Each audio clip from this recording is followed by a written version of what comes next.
think about it.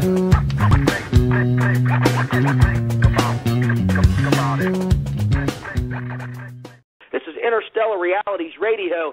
Friend, I was once again tucked away in the Appalachian Mountains of western Pennsylvania. We are live with Bob Fletcher.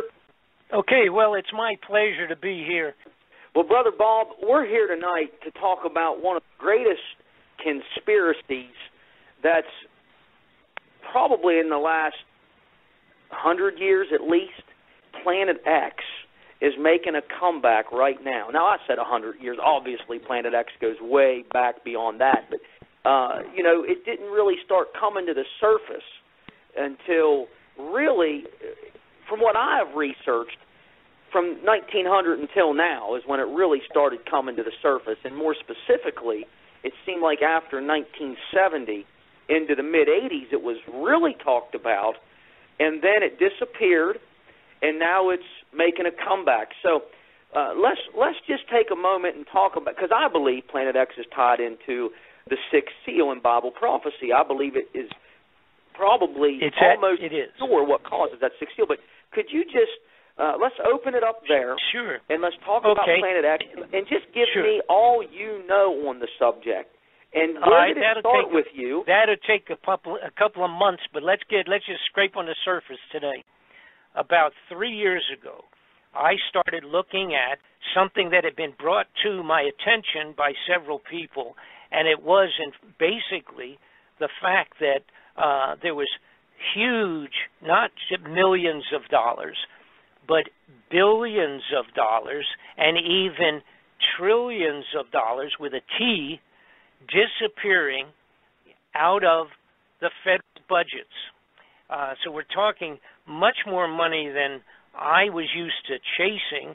We used to chase in these variety of corrupted operations. You chase a million or 10 or even $20 million trying to track that down. When they would, it would show up, let's say, disappeared out of a budget. But a couple of years ago, a fellow named Donald Rumsfeld, who was in charge at that time at the Defense Department, he came forward during a congressional inquiry, and he said that $2.3 trillion had vanished from the Defense Department budgets over a period of a few years. Secretary of Defense Donald Rumsfeld declared war, not on foreign terrorists. The adversary is closer to home. It's the Pentagon bureaucracy. He said money wasted by the military poses a serious threat. In fact, it could be said that it's a matter of life and death. Rumsfeld promised change, but the next day, the world changed. And in the rush to fund the war on terrorism, the war on waste seems to have been forgotten. My 03 budget calls for more than $48 billion in new defense spending. More money for the Pentagon when its own auditors admit the military cannot account for 25% of what it already spends. According to some estimates, we cannot track $2.3 trillion in transactions. 2.3 trillion with a T. Now, the amount we're talking about now, by the way, 2.3 trillion is the equivalent to writing a check to every man, woman, and child in the United States of America for about $5,000. That's how much 2.3 trillion is. And Donald Rumsfeld, very calmly sat before the Congress and said that that money was missing. They didn't quite know where it was, coming out of defense budgets. Well, the senators and the congressmen, of course, were set back on that. You know, I mean, they're, like I say, they're used to stealing a few million here and there.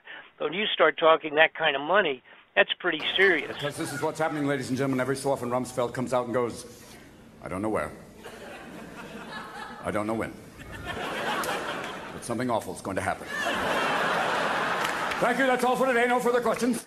Now, what happened, coincidentally, and it is not coincidental, but what they claim to be a coincidence, that was about 1 day or 2 days before the 9/11 terrorist activity in New York and in the Pentagon.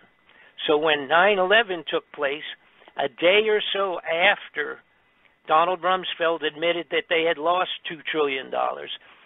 Obviously, we never heard the story again. It just disappeared into the smoke of the Twin Towers building in New York City. So the announcement was rather well-timed because it just vanished.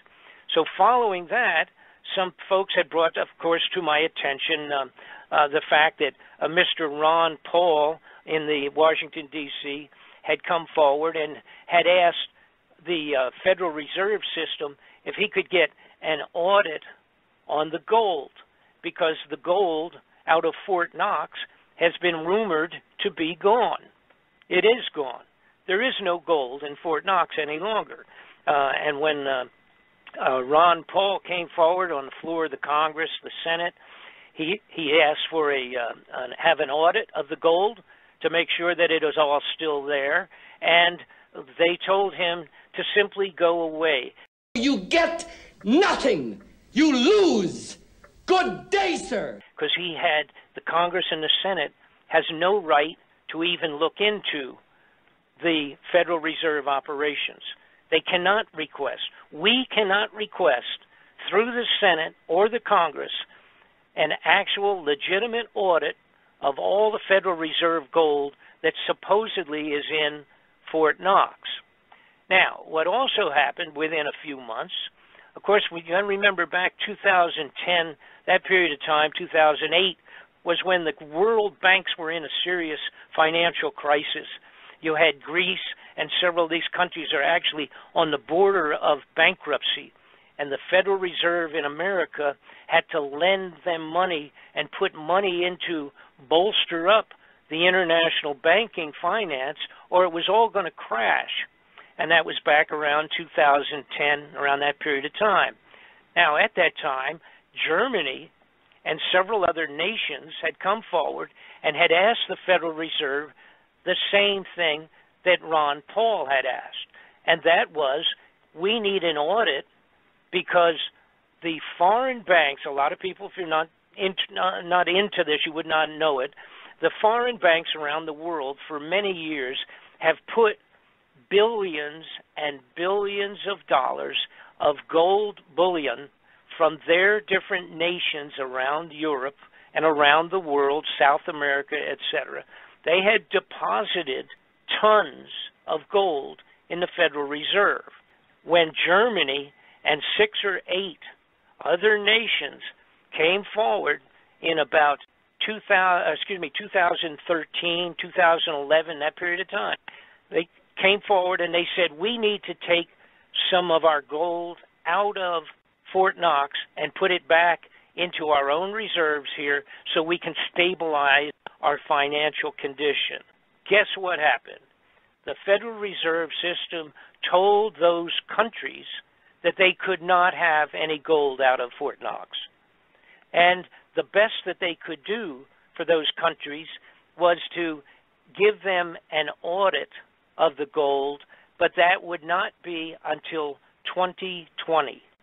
So, at that point in time, now this is a couple of years ago, it really red flagged for me. I thought, wait a minute, something really is rotten in Denmark. We have all this money disappearing from standard legitimate funding out of Washington, just vanishing. And then we have the gold at Fort Knox is gone. I mean, it's gone. If it was there, they would show it to the appropriate people, and they're just not doing that. You know, when you're talking about trillions of dollars vanishing, and then you look at the rest of the scene, for example, changes that had taken place for 20 years with the space program being very, very different from what it originally was, and the expansion of what they called continuity of government within the United States, and the fact that they were arming the police departments with military weapons all over the United States, it started to really bother me. It was a matter of what is going on? What is it that would cause these guys who usually steal what they want to, cover it up, and build them a new home in Tahiti or something for vacations and get away with it. But now they've changed direction. Then I remembered in the 90s, I had several people contact me, and they said, Bob, I have films of the construction of underground facilities all over the United States. Our black budget, for instance, garners $1.023 trillion every 2 years. It's over $500 billion a year. Right now, there are 131 active deep underground military bases in the United States. There's 1,477 of them worldwide. Each one has an average cost of $17 to $19 billion. And that came to me from several people. Some of them were truck drivers who told me fantastic stories about having an 18-wheeler, 40-foot truck filled with foodstuffs being delivered into a government facility, and they would follow the map where they were supposed to go, and there was nothing out there. Let's say it was outside of Texas in the desert area, and they would go, and the side of the mountain would open up, and they would drive down inside of a mountain, and it would close behind them. Now, those are fantastic stories, but to me, back in the 90s, they were just that. To myself, that was almost an outrageous kind of a story. They would tell me about going into an underground facility in Tennessee and driving for 600 miles under the ground. Those things were a little mind-boggling and pretty fanciful type of a report for me. So I kind of put it on the back shelf. These people sent me pictures, and they sent me what were VHS videos at that time, but I didn't know what to make of them. It didn't mean anything, so I sort of put it on the side burner, so to speak, the back burner. But again, now this is about 3 years ago, I started putting all of the dots to connected all of the dots. And what had taken place in approximately 83, apparently with the launching of a new infrared telescope being put way out in the far reaches of the solar system. Apparently, Planet X, or the planet called NIBIRU, which is mentioned in all the biblical writings, it's mentioned in all Bibles and scriptures from many foreign nations. It's mentioned in historic writings of the Chinese emperor 2,000 years ago. It's written on the side of the walls of temples that were 4,000 years old. There was a study done a while back of the clay tablets that were from Sumeria that had been completely broken down and analyzed by a man named Sitchin, S-I-T-C-H-I-N, and he had deciphered clay tablets. There's 25,000 of these tablets.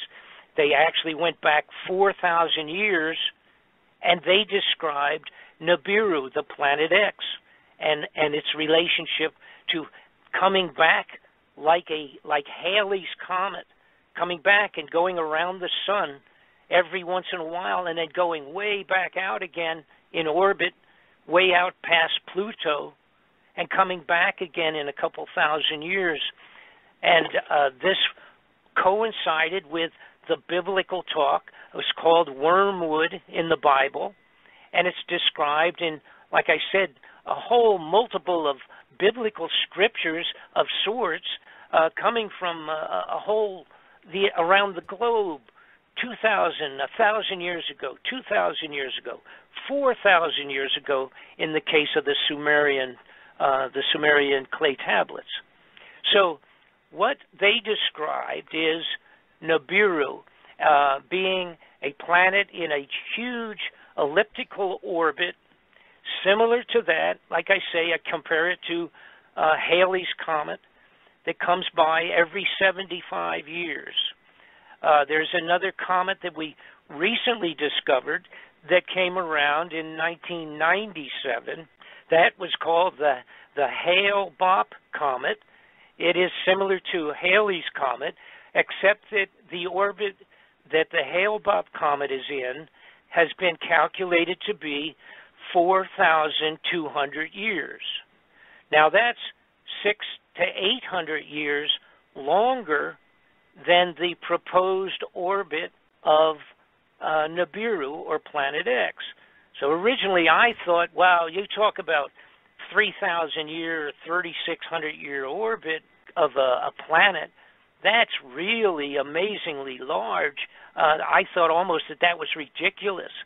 But once I realized and got into it and found out that we did have the Hale-Bopp comet of 4,000 years, well, then that took my excuse, looking like it was a crazy number, that just erased that.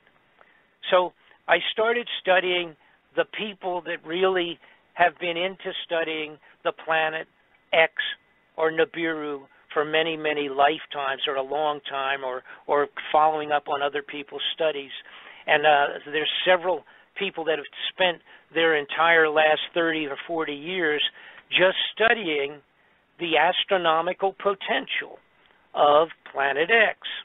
Now, and get back to where I was, in 1983, apparently it was discovered sufficiently that scientific people at a very high level came into President Reagan and George Bush, the vice president, and said, we got a problem.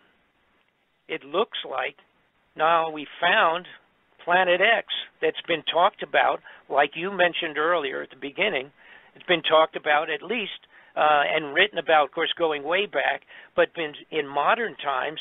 In 1960 and 50, there was writings about it in Life magazine and Reader's Digest and Lookton magazine, all the major media of that time in the 50s and the 60s. But apparently around 83, Ronald Reagan and his people were told that this is on its way back in and that it had been discovered, and now what are we going to do? All right? So at that point, it changed everything in Washington.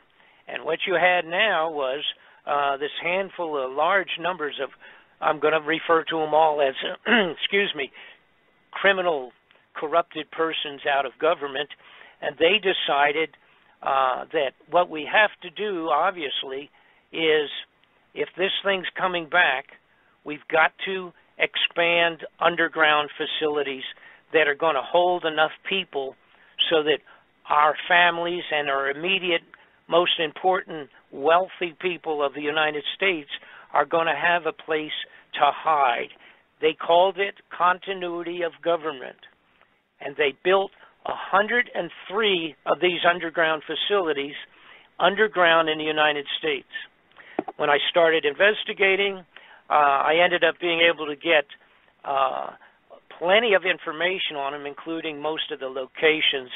Additionally, we have live footage and photographs of the underground facilities. Again, not all of them. Most of them, of course, are secret to above top secret in their classification. I also started looking into it to find out what the status was on other foreign nations, because something of this sort coming back, a biblical event that will devastate the globe, obviously has to be known also to the highest levels of other governments. What I found out is that Russia in 2010 put out a mandate that by 2015 that they would have 5,000 underground facilities prepared for as many people as they could in Russia. I found out they had one large facility. Actually, they have several large, but one of them's big enough to hold as many as 30,000 or 40,000 people underground. I discovered that the European major nations have been also building underground facilities.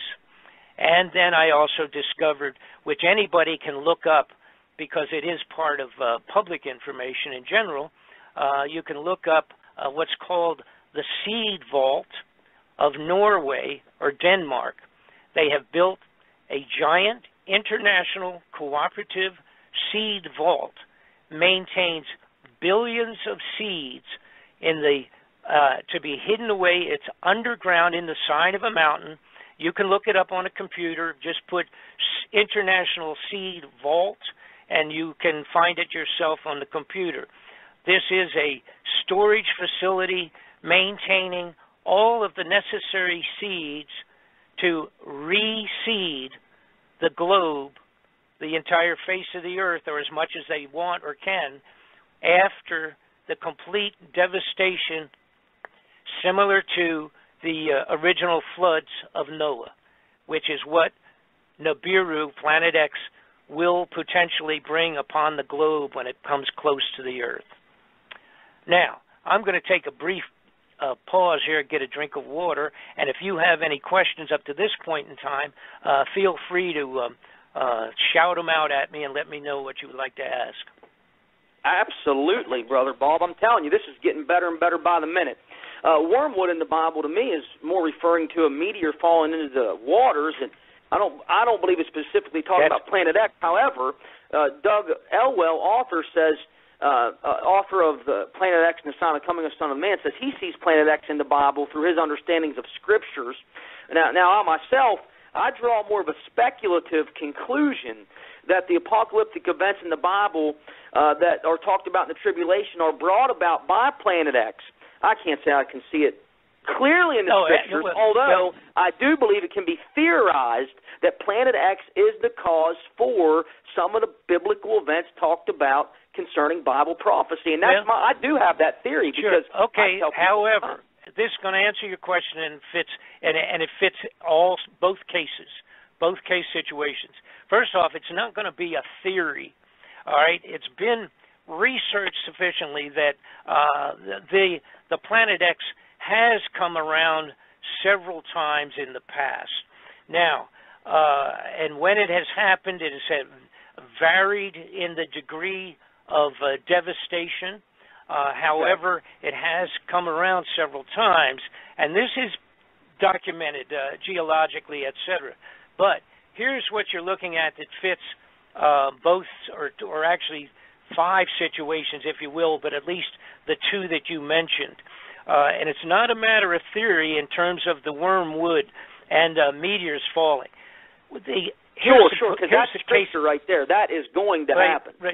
Right. And now I'm going to tell you exactly how it's going to happen according to putting together all of the dots, connecting all of the dots, not only political, historical, biblical, and non-biblical scriptures written on the top of the mountains by the Tibetan monks that recorded it when it came around, and the emperors of China that wrote it down. And it's a fellow named Gil Bouchard who has done unbelievable, wonderful investigations on the biblical side of this and can explain a day-to-day description of when it has passed previously and what had taken place and what will take place once again when it passes around the sun and back out.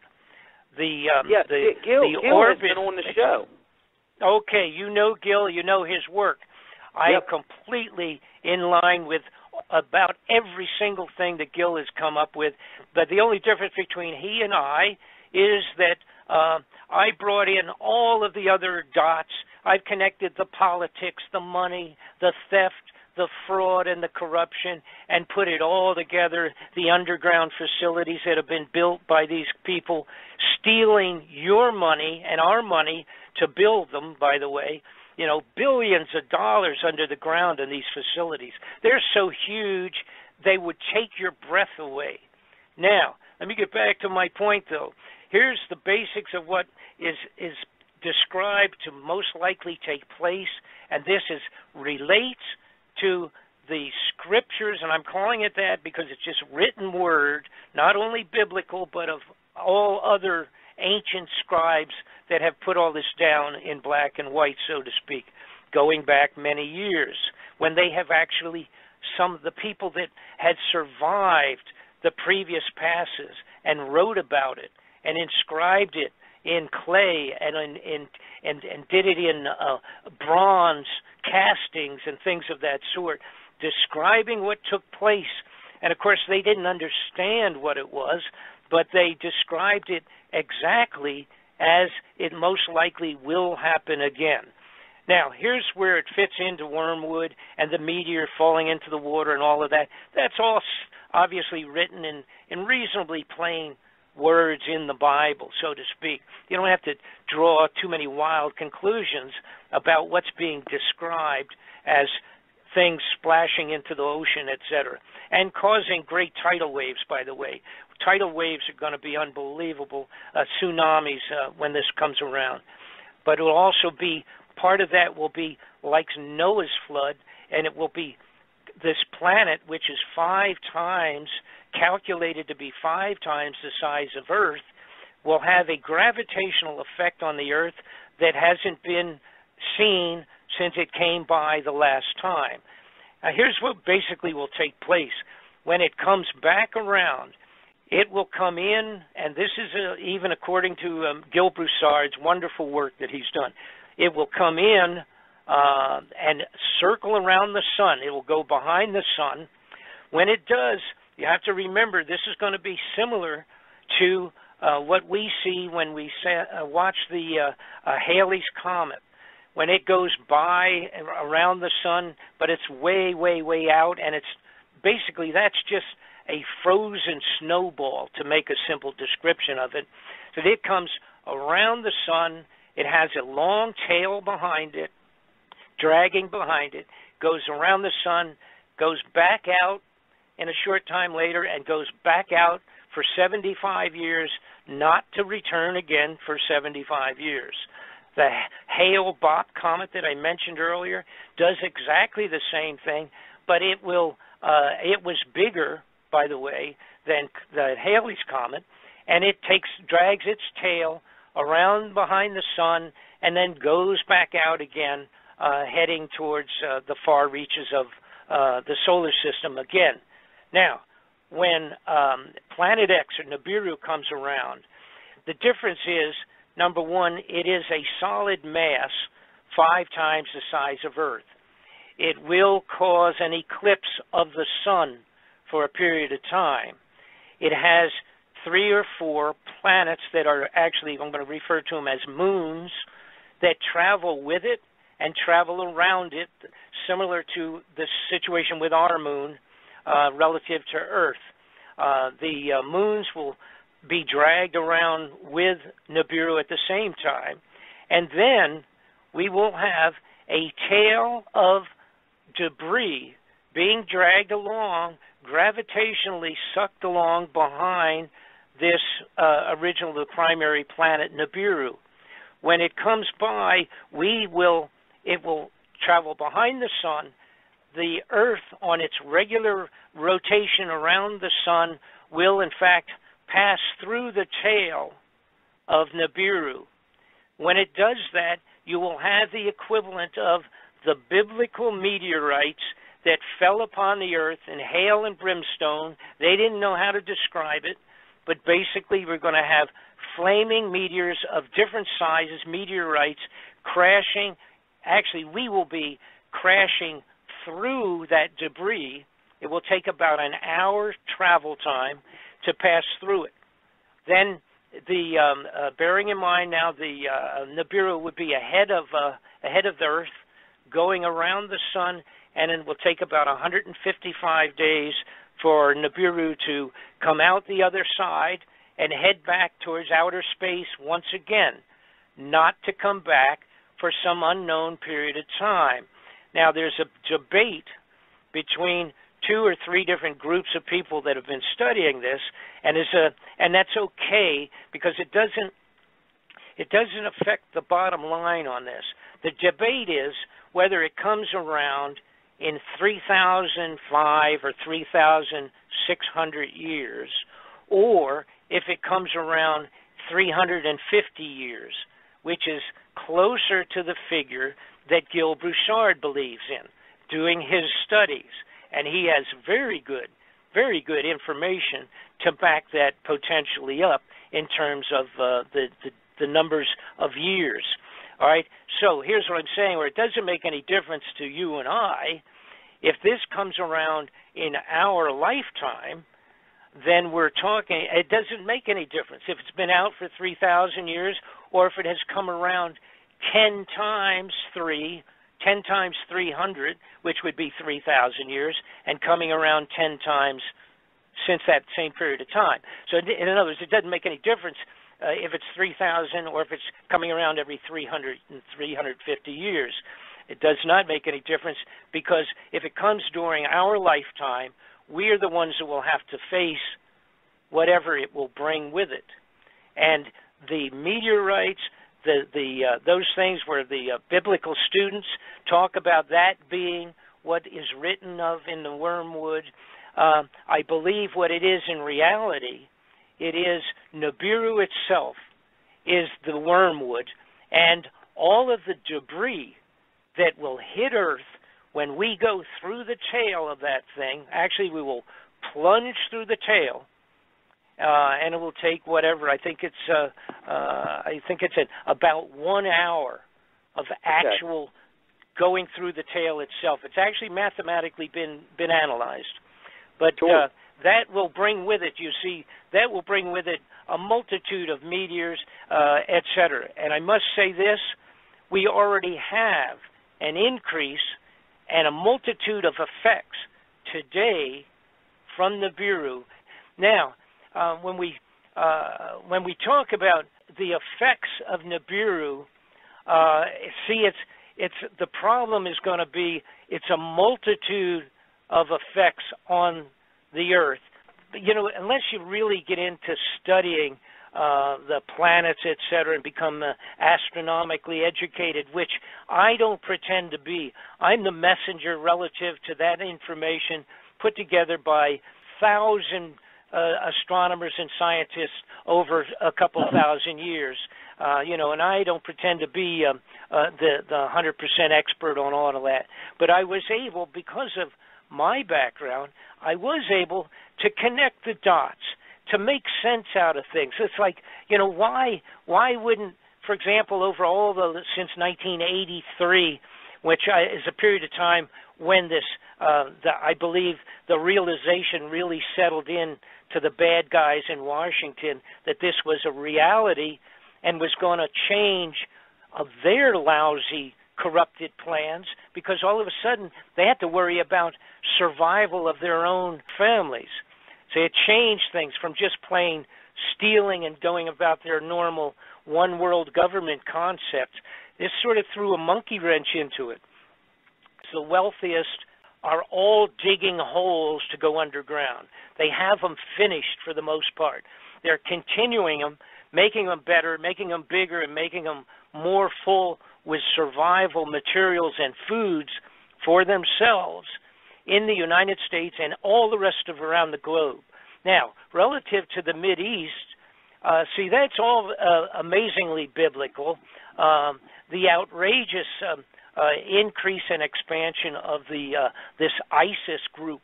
Well, they're not a handful of bandits.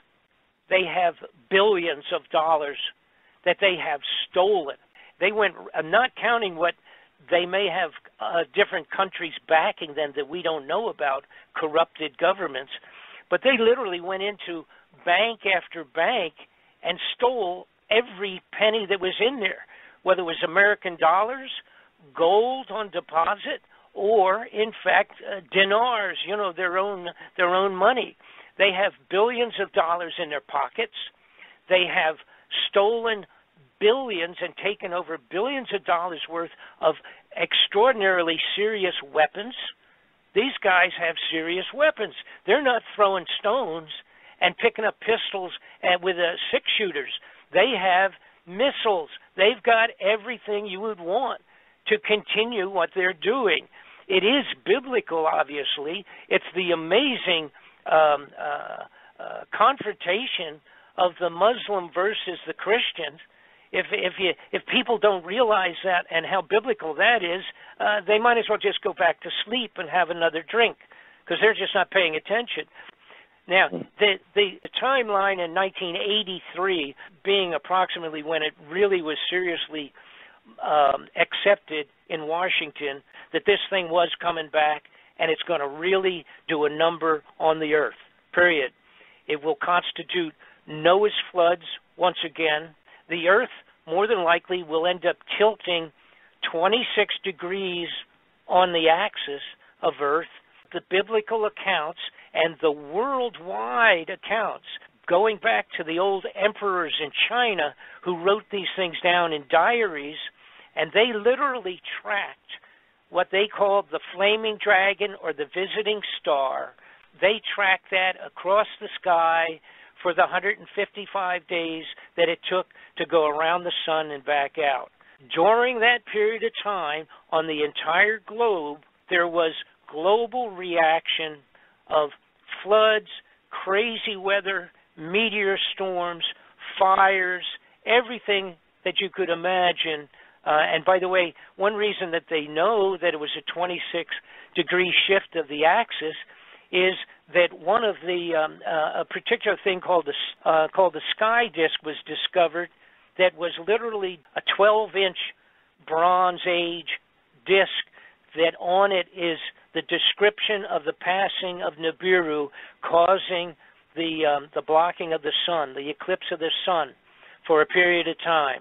When it passed, there were actually galactic, all the stars were written and drawn into this. It's like a picture. It's a 12-inch piece of bronze highlighted in gold. It was discovered in 1999 in Germany. And so these people had survived it, and they drew the equivalent of drawing a picture of this thing passing. But the sky disk was dated. This was done 3,600 years ago, and it described NIBIRU passing at that time. All right? And it says it was, I believe, if I'm going by memory now because I don't have it in front of me, I think it was April the 10th of 3,600 years ago, April the 10th at 8:30 in the morning. The amount of information that has been generated from many, many people studying this brings it down to where we can do a rough calculation as to when NIBIRU may pass through close by once again, and I'm going to get to that in just a minute. The big deal is this. Here's what's going to happen, provided if, and I have to preface this. 5 years ago, if you had come to me and asked me to even do a study or even look into this report on Planet X, et cetera, with the knowledge information I had 5 years ago, I would not have touched this with a 50-foot pole. I'm not going to put my name on a report as crazy sounding as this was or would have been. I would never put my name on it. I wouldn't have touched it. But progressively, I realized that the only thing, and once I learned all the information that has been put together on NIBIRU and its previous passing, and the biblical scriptures about it, once I had learned that and put it together with everything else, there is nothing else on the face of the earth that would cause the major governments of the world to dig survivable space under the ground and into the sides of the mountains to hide themselves away. There's nothing else that fits it, period. They have taken over, we have taken, in the United States, we have taken over what was NORAD's facilities in Cheyenne Mountain. There are no longer equipment in there for checking and tracking missiles and weapons of that sort. That's what it was originally built for.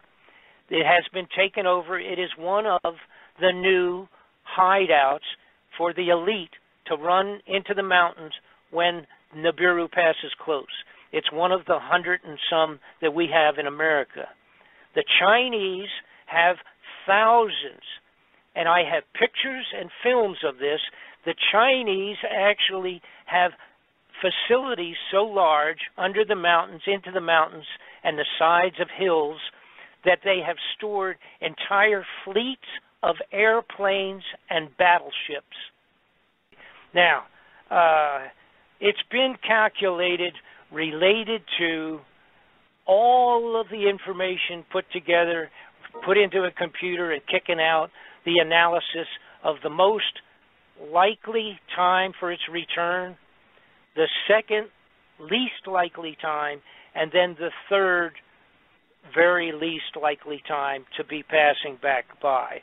Now, this is going to upset some people. The possibility is very high, according to Gil Broussard and many other people, and the relationship to when it has been passing previously, is that it will be seen in December, and it will take several months for it to come close enough to go around the sun.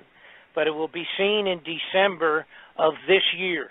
And then we will have January, February, and then the key months for it to be closest to pass near the Earth and causing the most trouble would be March and April of next year. And then it will head back out, and whatever damage it's done will be finished, and we'll be licking our wounds. If it is not seen, and what I'm talking about seen is where it's up there and it looks like a new star up there in the sky coming inward, it will be getting bigger every month, every week, a little bit bigger. It will look like a single star originally, even though there's probably a couple of moons going around with it and a lot of space junk. It'll be seen in December. It'll get bigger in January, February, and then March and April, make its journey around the sun and back out. The journey around the sun and back out is probably 155 days. Now, all of the best scriptures and information related to when it had passed before and was written in, logged in, and drawn, sketched out, and all the rest of that, it has always been, apparently, in March and April, like the Passover period of time. All right? If, in fact, we don't see it this December, and with it coming in, then we probably have a complete year to wait for it to come. If it still has not arrived in that second year from today, if it's still not on its way in, then we would be into 3 years of March. Okay, in other words, March or April, 3 years from now. But the consensus is that it's very likely to be seen this December and to pass in the March of April of next year. All right. Now, it's not my estimate. That's an estimate of other people that are I consider to be the experts. Now, here's something else that's very important. This is where the politics fits into this thing. The people that are keeping this secret from us, all right, a lot of people say, when will they tell us this is coming? They will never formally announce that this is coming in, all right? They are going to have, this is from the point of view of the bad guys, all right? The guys that have the tickets to go underground in the underground facilities and bring their families with them, all right? Those guys are going to have martial law declared in the United States a few months before 100,000 astronomers start seeing this thing appearing on the horizon, coming in as a new star. So, what are we talking about? If the timeline is being seen first in December and January, they will have to have some form of martial law a few months before that in the United States. So they will have complete control over the general public when it starts to become a riot on the surface of the earth. If the leaders of any of the major nations came out and told the world that this thing is going to be coming in 5 months or 2 months or 6 months, that this thing was going to be coming by, it would be the end of all things. The financing would be, the entire globe would go into riots. So it's not going to be announced. They will never tell us. Now, the next question is, how would they get away with declaring martial law? Because they have to have the general public to go along with it. They can't just do this. They have to have the public believing that it's a good idea for martial law. All right? So it will be one of three things. It'll either be some major terroristic acts, like 9/11 type thing, chemical, biological, or something like that, across the country in several places. If they announce that it looks like Russia is going to have a direct confrontation of World War III for some reason or another, and or Red China, that will be good enough for martial law. And the third one of possibility is obviously an outbreak of an uncontrollable disease like Ebola or something like that, getting large enough that it would be a believable reason for martial law. One of those three is going to constitute, and again, the best sign for people to understand when this thing might be coming around is when you see that martial law genuinely starting to take place. So then that's going to be the only thing that the average American public is going to be able to understand. And again, it could be even the solar flares. The solar flares that they were talking about, the head of the CIA, James Woolsey, the solar flares that he and Janet Napolitano was talking about, again, all of these will be part and parcel to the passing of NIBIRU whenever that takes place. And unfortunately, it looks like it may be within 3 years. And again, our sign that's going to be a realistic signature is going to be when they pull the need for martial law in America. Ladies and gentlemen, this is Bob Fletcher from Bob Fletcher Investigations. It literally is the most important report that I have ever done, and I have done reports at the request of the Senate Intelligence Committees. I have done reports directly for dictator Manuel Noriega's lawyers. I have done reports for congressional and Senate investigations for 25 years, and I would never do this as a frivolous bunch of baloney. I am absolutely a complete, firm believer in what I have completed here.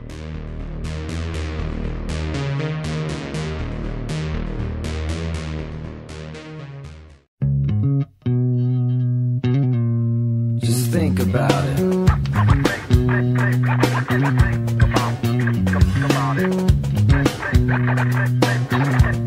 Just think about it.